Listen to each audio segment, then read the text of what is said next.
കൈയൊഴിഞ്ഞു. ഇനി ആരാണ് സംരക്ഷണം?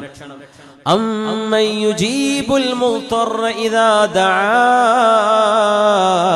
വയക്ഷിഫുസ്സൂ. ഒരു മനുഷ്യൻ അങ്ങ് കുടുങ്ങിക്കഴിഞ്ഞാൽ, തൊട്ടു മുമ്പിൽ പരീക്ഷണങ്ങളുടെ സാഗരത്തിനടുവിൽ പെട്ട് കഴിഞ്ഞാൽ, ഒരു നിലക്കും രക്ഷപ്പെടാൻ വഴിയില്ലാതെ വരുമ്പോൾ, രോഗം കൊണ്ട് കുടുങ്ങുമ്പോൾ, ഡോക്ടർമാര് പോലും കൈയൊഴിയുമ്പോൾ ഇത് മരണത്തിൽ അവസാനിക്കുന്ന രോഗമാണ് എന്ന് അവനവന്റെ വേണ്ടപ്പെട്ടവരോട് ഡോക്ടർമാർ ചെവിയിൽ പറയുമ്പോ, കടം വിടാനുള്ള വഴികളൊന്നും മുമ്പിൽ കാണാതെ വരുമ്പോ, ഇരുട്ടാകുമ്പോ, ജീവിതത്തിന്റെ നാനാഭാഗങ്ങളിൽ നിന്നും പരീക്ഷണത്തിന്റെ കറുത്ത നഖങ്ങൾ പ്രത്യക്ഷപ്പെടാൻ തുടങ്ങുമ്പോ, അമ്മൻ യുജീബുൽ മുൾതറ ഇദാ ദആ. അല്ലാഹുവേ, പടച്ചവനെ എന്ന് റബ്ബിനെ വിളിക്കുമ്പോൾ ആ പ്രാർത്ഥനയ്ക്ക് ആ മനുഷ്യൻ ഉത്തരം കൊടുക്കാൻ അല്ലാഹു അല്ലാതെ ആരാണുള്ളത്? അല്ലാഹ് ഇടപെടും. നിങ്ങൾ അങ്ങനെ ചോദിക്കണം. ചെറിയൊരു പനി വയറ്റുന്നൊക്കെ ഉള്ളൂ, അതിനൊന്നും പോയി കാര്യമായ ദുആ നിങ്ങൾ ദ്വാരിക്കൂല. അത് നമ്മൾ ഡോക്ടറെ കാണുന്നുണ്ടല്ലോ. ഇവിടെ ഉബൈദ ഡോക്ടർ അരിക്കോട്ടരൊക്കെ എപ്പോഴും പോകുന്ന ഡോക്ടർ അല്ലേ? ഡോക്ടർമാർ ചെയ്യുന്ന സേവനം ഭയങ്കര വലുതാണ്. അല്ലാഹുവിற்கு അർഹമായ പ്രതിഫലം കൊടുക്കട്ടെ. അത് ഭയങ്കര സേവനമാണ്. ഇപ്പൊ നമ്മൾ ഡോക്ടർ മരുന്ന് തന്നിട്ടുണ്ട്, ഇപ്പൊ എന്താ 2 ദിവസം കുടിച്ചാൽ മാറും. അങ്ങനത്തെ ഒരു അവസ്ഥയിൽ ദ്വാരക്കുന്ന ദ്വാക്ക് വലിയ സ്ട്രോങ് ഉണ്ടാവില്ല. നേരെ മറിച്ചേ, റിസൾട്ട് വന്നിട്ടുണ്ട്, ബോംബെക്ക് അയച്ചതാ, അത് സംഗതി മറ്റേതാ, കഴിഞ്ഞു, പിന്നെ ലൈഫ് തീർന്നു. ഇനിയിപ്പോ 2-3 ആഴ്ച, ഒരു 2-3 മാസം പിന്നെ ഓരോരുത്തർ ഇങ്ങനെ കാണാൻ വരും. അപ്പൊ നമുക്കൊന്ന് രോഗികളെ കാണാൻ പോകുമ്പോ എന്താ പറയേണ്ടതെന്ന് അറിയില്ല. അത് നമ്മളൊരു കുഴപ്പമാണ്. പിന്നെ വലിയ അസുഖം അല്ലേ. ഇന്നലെ നമ്മളെ അയലോകത്തിൽ കൊണ്ടിപ്പോ മരിച്ചു. ഓക്ക് തന്നെ അസുഖ പറയാ ഈ രോഗിനോട് വന്നിട്ട് ഒരു കാര്യമായ നസീഹത്തക്കാരെ പോലെ കൊടുക്കാൻ ഉദ്ദേശിക്കുന്നുണ്ടാവും. ഇങ്ങനെയല്ല പറയേണ്ടത്, മിണ്ടാണ്ടിരുന്നാൽ മതി, എന്നാൽ തന്നെ വലിയ സമാധാനമാണ്. കുട്ടികളും മക്കളൊക്കെ മരിച്ചു പോകുമ്പോഴേ, ആ മരിച്ചുപോയ കുട്ടിയുടെ വേദന ഇവർ മറക്കാൻ ശ്രമിക്കുമ്പോ, ഓ വല്ലാത്ത കുട്ടിയനില്ലേ, എന്തോ ഒരു ചൊറുക്കുള്ള കുട്ടിയന്, ആ കുട്ടിയൊക്കെ ഇങ്ങനെ പോകും. നമ്മൾ ആരെങ്കിലും അപ്പൊ ആ ഉമ്മാക്ക് വീണ്ടും സങ്കടമായി, പിന്നെ വീണ്ടും കുഴങ്ങി വീണു. അപ്പൊ ഈ വരുന്നവർക്ക് ലൈസൻസ് ഒന്നും ഉണ്ടാവില്ല. എന്താ പറയേണ്ടതെന്ന് അറിയില്ലെങ്കിൽ പൊന്നാര പെണ്ണുങ്ങളെ, ആണുങ്ങളെ, ഒന്നും മിണ്ടാതിരുന്നാൽ മതി. നിങ്ങൾ പോയിട്ട് സലാം പറഞ്ഞു പോന്നാൽ മതി. ആ മരിച്ച കഥയും അസുഖം വന്ന കഥയൊന്നും പറയരുത്. ഒരു രോഗ സന്ദർശനം ചുരുക്കണമെന്നാണ് അവിടെ വന്ന് പറയുന്ന വാക്ക്. അത് നമുക്കാണ് സംഭവിച്ചതെങ്കിൽ നമ്മൾ എങ്ങനെയാണ് അതിനെ നേരിടുക എന്ന് ആദ്യം ആലോചിക്കണം. വിഷമമാണ്. ഒരു വലിയ അസുഖം, അള്ളാഹു നിങ്ങൾക്ക് അസുഖം ഷിഫയാക്കി തരട്ടെ എന്നാ പറയുന്നത്. 98 വയസ്സ് പ്രായമായി കിടക്കുന്ന ഒരു ഉപ്പാപ്പാക്കാണ്, ഒരു വല്യപ്പക്കാണ് ക്യാൻസർ വന്ന് വിചാരിക്കുക. അള്ളാഹിനോട് പറയേണ്ടത്, റബ്ബേ ആ മനുഷ്യൻ ഷിഫയാക്കി കൊടുക്കണേന്നാ. നമ്മൾ മനസ്സിലുള്ള അത്യാവശ്യം സെഞ്ചുറി അടിക്കാനായില്ല, ഇനി പൊയ്ക്കോട്ടെ, അങ്ങനെയല്ല വിചാരിക്കേണ്ടത്. അള്ളാഹുവേ ഷിഫ കൊടുക്കണേ, റബ്ബേ ആഫിയത്ത് കൊടുക്കണേ. അള്ളാഹ്ക്ക് 200 വയസ്സ് വരെ നീപ്പിച്ചുകൂടെ, അതിനപ്പുറത്തേക്ക് അള്ളാഹ് ആയുസ് കൊടുത്തൂടെ? ഷിഫായിന് വേണ്ടി അത് വരയ്ക്കേണ്ടത്. ഏത് ചെറുതും വലുതുമായ അസുഖങ്ങൾക്ക് ഷിഫ കൊടുക്കണേ എന്നാ പറയേണ്ടത്. ഡോക്ടർമാർ പറയില്ല എന്നൊക്കെ. അള്ളാഹിന്റെ അടുത്ത് എന്തിനാ കുറവുള്ളത്? അള്ളാഹു ഷിഫ. എത്ര അത്ഭുതങ്ങൾ നടക്കുന്നുണ്ട്, എത്ര അത്ഭുതങ്ങൾ. ഡോക്ടർമാർ ഒഴിവാക്കി വിട്ട കേസ് എത്ര ആളുകൾ ജീവിക്കുന്നുണ്ട് എനിക്കറിയാം. ഡോക്ടർമാർ ഒഴിവാക്കി വിട്ടിട്ട് ഇപ്പൊ 25 കൊല്ലായി ആ മനുഷ്യൻ ജീവിക്കുന്നു, ഒരു കുഴപ്പമില്ല. അന്ന് പറഞ്ഞ 6 മാസം കൊണ്ട് തീരുട്ടോ, തീർന്നിട്ടില്ല. അള്ളാഹ് ആയിച്ചിട്ടുണ്ടെങ്കിൽ എന്ത് ചെയ്യാൻ പറ്റും? അതുകൊണ്ട് പ്രയാസമുള്ള വാക്കുകളല്ല പറയേണ്ടത്, ആശ്വാസത്തിന്റെ വാക്കുകൾ പറയാം. ദുആ ചെയ്തു കൊടുക്കുക.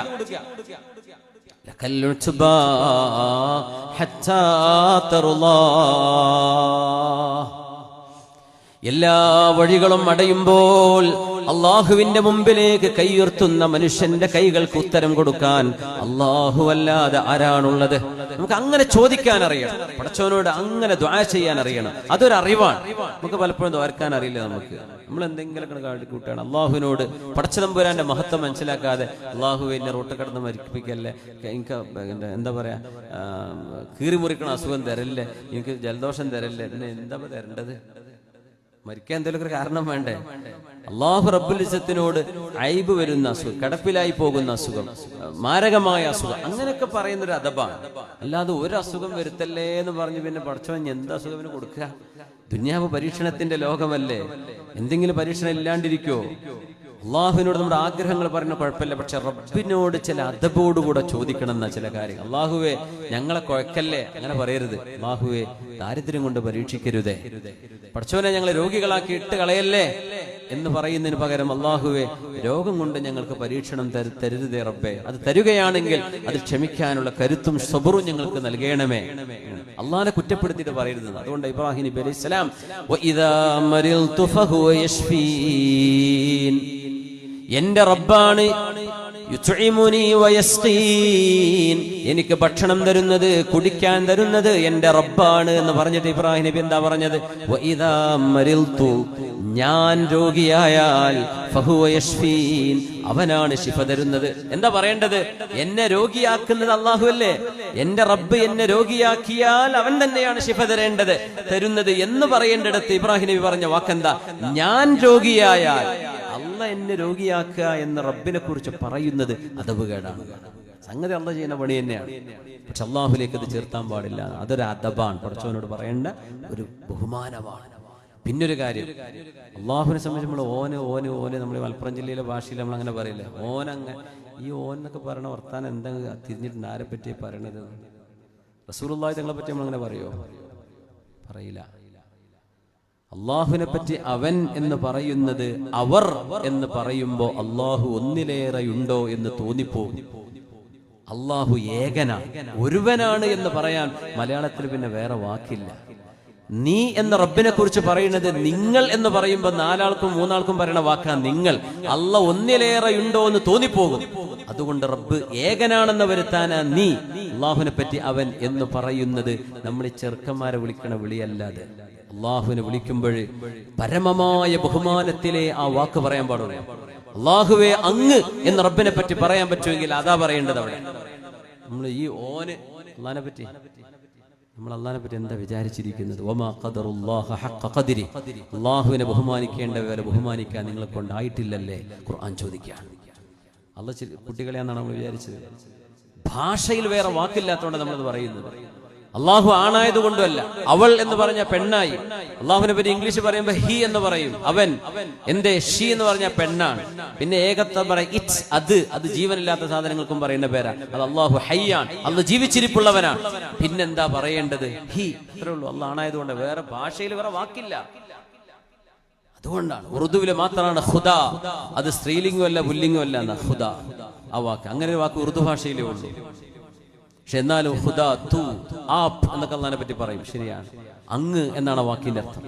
അള്ളാഹുവേ അങ്ങയുടെ കാരുണ്യം ഞങ്ങൾക്ക് നൽകണമേ എന്ന് നമ്മൾ പറഞ്ഞും കേട്ടും ശീലല്ല. പക്ഷേ എന്റെ കാരുണ്യം തരണേ, ആരുടെ അയലോകത്തെ ചെക്കനോട് പറഞ്ഞ പോലെ പറയാ. നമ്മൾ അങ്ങനെയല്ല അള്ളാഹുവിനെ പറ്റി മനസ്സിലാക്കേണ്ടത്. വമാ ഖദറുല്ലാഹ ഹഖ ഖദ്രി, ഏറ്റവും കൂടുതൽ ബഹുമാനിക്കപ്പെടേണ്ടത് നമുക്ക് ജീവൻ തന്ന അള്ളാഹു അല്ലാതെ ആരാ? അത് കഴിഞ്ഞാൽ പുണ്യ റസൂലുള്ളാഹി സ്വല്ലല്ലാഹു, പിന്നെ നമ്മുടെ മാതാപിതാക്കള്, പിന്നെ നമ്മുടെ ഉസ്താദുമാര്, ഗുരുനാഥന്മാർ, അങ്ങനെ പോകും താഴേക്ക്. ഏറ്റവും വലിയ ബഹുമാനം കൊടുക്കേണ്ടതാണ്. അല്ലാമ ഇഖ്ബാൽ പറയും, സ്നേഹം അതിരുകവിഞ്ഞ് സ്നേഹവും അനുരാഗവും അതിന്റെ മൂർധന്യ ദശയിലെത്തിയാൽ തൂ, നീ എന്ന് പറയും. അത് സ്നേഹത്തിന്റെ പരമമാണ്. അതിന്റെ പാരമ്യത്തിലെത്തുമ്പോൾ പറയുന്ന വാക്കാണ് നീ എന്ന് പറയുന്നത്. അത്രയും അടുപ്പം അല്ലാഹുവിനോട് തോന്നുമ്പോൾ പറയുന്ന വാക്കാണ് അത്രേ. അതുകൊണ്ട് പറയുമ്പോൾ ശ്രദ്ധിക്കണേ. അല്ലാഹുവേ നീ എന്ന് പറയുമ്പോഴേ ആരെയാണ് നമ്മൾ ഉദ്ദേശിക്കുന്നത് എന്ന് ആ ബഹുമാനത്തിലേ പറയാവൂ. അള്ളാഹു റബ്ബിനെ ബഹുമാനിക്കുന്ന മുത്തഖീങ്ങൾ അള്ളാഹു ഉൾപ്പെടുത്തി തരട്ടെ. അള്ളാഹിനെ ബഹുമാനിച്ചില്ലെങ്കിൽ ആരെയാ പിന്നെ ബഹുമാനിക്കാം? അതുകൊണ്ട് റബ്ബേ, അവിടുത്തെ കാരുണ്യം ഞങ്ങൾക്ക് ലഭിക്കില്ലായിരുന്നുവെങ്കിൽ ആര് നമുക്ക് കരുണ തരാനാണ്? അമ്മൻ യുജീബുൽ മുദ്ററ ഇദാ ദആ. ഇസ്രാ മിഅ്റാജ് യാത്രയിൽ ഹബീബിനെ അല്ലാഹു ആനയിക്കുന്നത് നാനാ വഴികളും കൺമുമ്പിൽ അടഞ്ഞുപോയി. ഖദീജ ബീവി റളിയല്ലാഹു അൻഹയുടെ മരണവും അബൂ ത്വാലിബിന്റെ വിയോഗവും ത്വായിഫുകാരുടെ വളരെ മോശമായ പെരുമാറ്റവും കൊണ്ട് സഹികെട്ട് സംരക്ഷണത്തിന്റെ എല്ലാ പ്രതീക്ഷകളും ഹബീബിന്റെ മുമ്പിൽ അടയുമ്പോൾ, അസ്ബാബുകൾ ഇല്ലാതെയാകുമ്പോൾ മുസബ്ബിബായ റബ്ബിലേക്ക് നേരിട്ടാണ് പിന്നെ ചോദ്യം. നമ്മൾ അസ്ബാബുകൾ നേടേണ്ടവരാണ്. ഭക്ഷണം അള്ളാഹുവിനോട് ചോദിക്കണ റിസ്ക്, ചങ്ങാടി പോയി സാധനം വാങ്ങിക്കണ്ടേ, അത് അതിന്റെ സബബാണ്. പെരീക്ക് അള്ളാഹു തആല കൊണ്ടുവരുമോ? ഇല്ല. ഉമർ റളിയല്ലാഹു അൻഹു പറഞ്ഞു, നിങ്ങൾ ആകാശ ലോകത്ത് നിന്ന് സ്വർണം വെള്ളി ഇറങ്ങുമെന്ന് വിചാരിക്കുന്നുണ്ടോ? ജോലി ചെയ്യണം, അധ്വാനിക്കണം. ഒരു കൂട്ടം ചെറുപ്പക്കാർ മദീന പള്ളിയിൽ കുറെ ദിക്റും കൂടിയിരുന്നു, അവർ ഒരു പണിക്കും പോകുന്നില്ല. ഉമർ തങ്ങൾ ചോദിച്ചു, അല്ല കൂട്ടരെ, നിങ്ങൾക്ക് എവിടുന്ന തിന്നാനും കുടിക്കാനൊക്കെ? അത് പിന്നെ ആരെങ്കിലുമൊക്കെ തരുമല്ലോ, അവിടെ നിന്ന് കിപ്പ വരാന്ന് പറഞ്ഞു ഉമർ തങ്ങൾ വടിയേറ്റ് വന്ന് ഓടിച്ചു. എന്നിട്ട് പറഞ്ഞു, നിങ്ങൾ എന്താ വിചാരിച്ചത്? നിങ്ങൾ വിചാരിച്ചോ ആകാശ ലോകത്ത് ദീനാറും ദിർഹമും മുമ്പ് ഇറങ്ങുമെന്ന് വിചാരിച്ചിട്ടുണ്ടോ? പോയി പണിയെടുക്കും, എന്നിട്ട് മതി നിങ്ങളുടെ ഈ ജോലി എന്ന് ഉമർ റളിയല്ലാഹു അൻഹു ആട്ടിയോടിച്ചിട്ടുണ്ട്. എന്തേ? അസ്ബാബുകൾ സ്വീകരിക്കണം, നമ്മൾ കാരണങ്ങൾ നമ്മൾ തേടണം, അപ്പോഴേ കാര്യം അല്ലാഹു നടത്തി തരും. പക്ഷേ ആ കാരണങ്ങൾ ഇല്ലാതായാൽ എന്ത് ചെയ്യും? സയ്യിദുനാ സക്കരിയ നബി അലൈഹിസ്സലാം മക്കളില്ല, 90 വയസ്സ് കഴിഞ്ഞു, ഭാര്യ പ്രസവിച്ചിട്ടുമില്ല. ഭാര്യ ഷി വാസ് ബാരൻ, അവര് മച്ചിയായ പെണ്ണാണ്. ഭാര്യക്ക് അത്ര തന്നെ വയസ്സുണ്ട്, വൃദ്ധയായിട്ടുണ്ട്. കുട്ടിണ്ടാവും ഒരു പ്രതീക്ഷയില്ല. സക്കരിയ നബി പറയുന്ന വാക്ക് നോക്കണേ. സക്കരിയ നബിയുടെ മെഹ്റാബ് ഉണ്ട്. മെഹ്റാബ് എന്ന് പറഞ്ഞാൽ ശരിക്കും റൂം എന്ന അർത്ഥം. അപ്പൊ നമ്മൾ ഇമാമ് നിൽക്കുന്ന ഒരു എൻക്ലൈവിന് മെഹ്റാബ് എന്ന് പറയും. പക്ഷെ മെഹ്റാബ് എന്ന വാക്കിനർത്ഥം ഗുർഫ, ചേംബർ, ഒരു റൂം എന്നതിന് അർത്ഥമുള്ളൂ. മറിയം ബീവി റളിയല്ലാഹു അൻഹ ഇബാദത്ത് ചെയ്ത മെഹ്റാബ്, മെഹ്റാബ് മറിയം, അത് ബൈത്തുൽ മുഖദ്ദസിന്റെ താഴെ പള്ളിയിലുണ്ട്. മെഹ്റാബ് സക്കരിയ, സക്കരിയ നബി അലൈഹിസ്സലാം ഇബാദത്ത് സ്ഥലം, അതും മസ്ജിദുൽ അഖ്സയിലുണ്ട്. അതൊക്കെ ഒരു റൂമാണ്. ആ റൂമിനാണ് ഈ മെഹ്റാബ് എന്ന് പറയാം. മറിയം ബീവി റളിയല്ലാഹു അൻഹ അവിടെ ഇബാദത്തിനിരിക്കുമ്പോ പഴവർഗ്ഗങ്ങൾ ഇങ്ങനെ മുമ്പോട്ട് വരുന്നു മറിയം ബീവിയുടെ മുമ്പിലേക്ക്. ആ നാട്ടിൽ കിട്ടുന്നില്ല അത്. അപ്പോ യാ മറിയമു അന്നാ ലകി ഹാദാ, മറിയമേ എവിടുന്നാണ് നിങ്ങൾക്ക് ഈ പഴവർഗ്ഗങ്ങൾ ലഭിക്കുന്നത്?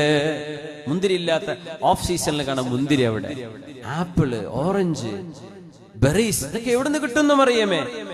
قالت هو من عند الله يرزق من يشاء بغير حساب. ഇതെനിക്ക് അല്ലാഹു തരുന്നതാണ് സക്കരിയ നബിയേ. അങ്ങനെയോ? ഒരാള് കൊണ്ടുകൊടുക്കാതെ, ഒരു കച്ചവടക്കാരൻ ഇടപെടാതെ, ഒരു ഡെലിവറി ബോയിയുടെ സഹായം പോലുമില്ലാതെ മറിയം ബീവിയുടെ റൂമിനുള്ളിലേക്ക് പഴം കൊണ്ടുകൊടുക്കാൻ സബബുകളില്ലാതെ അല്ലാഹു ചെയ്യുകയാണെങ്കിൽ, എന്റെ ശരീരം ദുർബലമാണ്, തലയും ശരീരം മുഴുവനും നരബാധിച്ച് തിളങ്ങുകയാണ്. വഹനൽ അദമു മിന്നി, എന്റെ എല്ലുകൾ ദുർബലമായിരിക്കുന്നു റബ്ബേ, ഒന്ന് എഴുന്നേറ്റ് നടക്കാൻ പോലും പറ്റില്ല. എന്റെ ഭാര്യയാണെങ്കിലോ വകാനത് ഇംറഅതി ആഖിറ, എന്റെ ഭാര്യ പ്രസവിച്ചിട്ടുമില്ല, അവളും വൃദ്ധയാണ്. എന്നാലും പടച്ചവനെ, ലം അകും ബിദുആഇ റബ്ബി റബ്ബിക ഷഖിയ്യ, പടച്ചവനെ ബിദുആഇ റബ്ബി ഷഖിയ്യ, എന്റെ റബ്ബിനോട് ദുആയിരന്നാൽ ഞാൻ ഒരിക്കലും പരാജിതനാകുകയില്ലല്ലോ എന്ന് പറഞ്ഞ് അല്ലാഹുവിനോട് ചോദിക്കുകയാണ്. റബ്ബേ, സബബുകൾ വേണം ഒരു കുട്ടി ഉണ്ടാവാൻ. മാതാപിതാക്കൾ എന്ന് പറയുന്ന ഭാര്യ ഭർത്താക്കന്മാർ, അവർക്ക് ആരോഗ്യം വേണം, ശരീരം അതിന് അനുയോജ്യമായിരിക്കണം. ഇവിടെ രണ്ടും ശരിയല്ല. ഭാര്യ വൃദ്ധയാണ്, ഭർത്താവും വൃദ്ധനാണ്.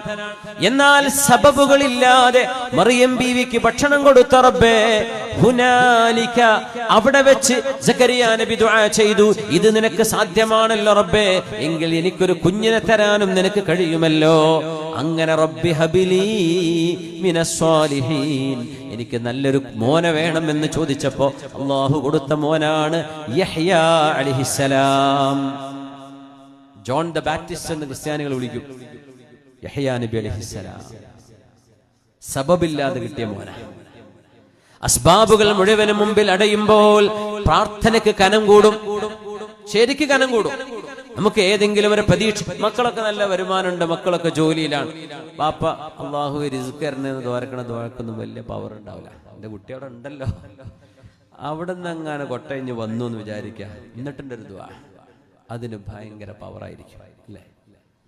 ആരോഗ്യത്തിന് പോവാണ്, ഇപ്പൊ കാര്യമായ കുഴപ്പമൊന്നുമില്ല, പഠിച്ചവനെ അസുഖം വലുതും തരരുതേ എന്ന് ചോദിക്കുമ്പോഴൊന്നും വലിയ ഉഷാറൊന്നും ഉണ്ടാവില്ല. നേരെ മറിച്ച് ചെറുതായിട്ടുണ്ടോന്നൊരു സംശയം ഡോക്ടർ പറഞ്ഞിട്ട് ദ്വാരക്കണ ദുആ ഒരു വേറെ ദുആയാണ്. അതിനാണ് മുഫ്തറായ മനുഷ്യൻ എന്ന് പറയാം. ആ ചോദ്യത്തിന് അല്ലാഹു ഉത്തരം തന്നിരിക്കും. ഹബീബായ നബി തങ്ങളെ അട്ടിയോടിച്ചിട്ട് ത്വായിഫുകാരെ ഹബീബിന്റെ കാലിൽ നിന്ന് ചോര വന്ന് ചോര ഒലിച്ചുകൊണ്ടിരിക്കുമ്പോഴാണ് അദ്ദാസ് എന്ന് പറയുന്ന നീനവക്കാരന്റെ കൂടെ ഹബീബായ നബി തങ്ങൾ ഖർനു സാലിബിന്റെ പാറക്കൂട്ടങ്ങളിൽ വന്നിരിക്കുന്നത്. അവിടെ നിന്ന് ഹബീബ് ഒരു ദുആ ചെയ്തു. ആ ദുആന്റെ ഉത്തരമാണ് ഇസ്റാഉ മിഅ്റാജ്. എന്താണ് ആ ദുആ? അല്ലാഹുമ്മ ഇലൈക അഷ്കൂ ബസ്സി വഹുസ്നി വഹവാനി വഖില്ലത ഹീലതി. പടച്ചവനെ, ഞാൻ ദുർബലനാണ് റബ്ബേ, തന്ത്രങ്ങൾ എന്റെ കൈകളിലില്ല റബ്ബേ, ഞാൻ കഴിവില്ലാത്തൊരു മനുഷ്യനാണ് റബ്ബേ, ഞാൻ പ്രയാസത്തിലാണ്. ഇലാ മൻ തകിലുനി, ആരിലേക്കാണ് റബ്ബേ എന്റെ വിഷയം നീ ഏൽപ്പിക്കുന്നത്? അം ഇലാ ജബ്ബാരിൻ യതജഹമുനി, എന്നെ അടക്കി ഭരിക്കുന്ന ഒരു ക്രൂരനായ മനുഷ്യനെയാണോ റബ്ബേ നീ എന്റെ കാര്യം ഏൽപ്പിച്ചിരിക്കുന്നത്? അല്ലാഹുവേ, നിന്റെ പരിശുദ്ധമായ മുഖത്തിന്റെ പ്രകാശത്തെ മുൻനിർത്തി ഞാൻ ചോദിക്കുകയാണ്. അഊദു ബിനൂരി വജ്ഹികല്ലദി അശ്റഖത് ബിഹിൽ ളുലുമാത് വസലുഹ അലൈഹി അംറുദ് ദുനിയാ വൽ ആഖിറ അൻ യഹില്ല അലയ്യ ഗളബുക്. അല്ലാഹുവേ, നീ എന്നോട് ദേഷ്യപ്പെടരുത് റബ്ബേ. ഇല്ലം യകും ബിക ഗളബുൻ ഫലാ ഉബാലി, എന്റെ കാലിന്ന് ചോര വരുമ്പോ ഭ്രാന്തന്മാരെ കാണുന്ന പോലെ ഖുറശിയായ ഹാഷിമിയായ എന്നെ എന്റെ ഉമ്മയുടെ നാട്ടുകാരിങ്ങനെ ആട്ടി ഓടിക്കുമ്പോ, പടച്ചവനെ, നീ എന്നോട് ദേഷ്യപ്പെട്ടിട്ടില്ലെങ്കിൽ എനിക്ക് പ്രശ്നമല്ല റബ്ബേ, ഞാനത് സഹിക്കാം. നീ എന്നോട് ദേഷ്യപ്പെടരുതേ. ലക്കൽ ഉത്ബാ ഹത്താ തർളാ, അല്ലാഹുവേ, നിന്റെ പരിശുദ്ധമായ ദാത്തിന് മതിവരോളം നിനക്ക് തന്നെയാണ് സ്തുതി, നിനക്ക് തന്നെയാണ് ശുക്ർ, നിനക്ക് മാത്രമാണ് റബ്ബേ നന്ദി. ആ ദുആഇന്റെ ഉത്തരമാണ് ഇന്നഹു ഹുവസ് സമീഉൽ ബസീർ. ഇസ്രാഇന്റെ ആയത്ത്, സൂറത്തുൽ ഇസ്രായിലെ 1-ാമത്തെ ആയത്തിന്റെ അവസാനം അല്ലാഹു എല്ലാം കാണുന്നവനാണ്, എല്ലാം കേൾക്കുന്നവനാണ് എന്ന് റബ്ബ് തആല പറയുമ്പോ, നബിയേ, അങ്ങേ എന്താണ് ത്വായിഫുകാർ ചെയ്തതെന്ന് അല്ലാഹു കണ്ടിട്ടുണ്ട് നബിയേ. ഖർനു സആലിബ്, ഇന്ന് ത്വായിഫുകാർ ബൈ റോഡ് വരുമ്പോ ത്വായിഫുകാരുടെ അവരുടെ മീഖാത്താണ് ഖർനു സആലിബ്. ആ ഖർനു സആലിബിൽ എത്തി നിൽക്കുമ്പോ ഹബീബാ നബി തങ്ങൾ ചെയ്ത ദുആ അല്ലാഹു കേട്ടിട്ടുണ്ട്. ഇന്നഹു ഹുവസ് സമീഉൽ ബസീർ, അല്ലാഹു എല്ലാം കാണുന്നവനാണ്, എല്ലാം കേൾക്കുന്നവനാണ് നബിയേ. ഈ ആയത്ത് നോക്കി നോക്കൂ. ബിസ്മില്ലാഹിർ റഹ്മാനിർ റഹീം. സുബ്ഹാനല്ലദീ أسرى بعبده ليلا من المسجد الحرام إلى المسجد الأقصى الذي باركنا حوله إلى المسجد الأقصى الذي باركنا حوله لنريه من آياتنا إنه هو السميع البصير.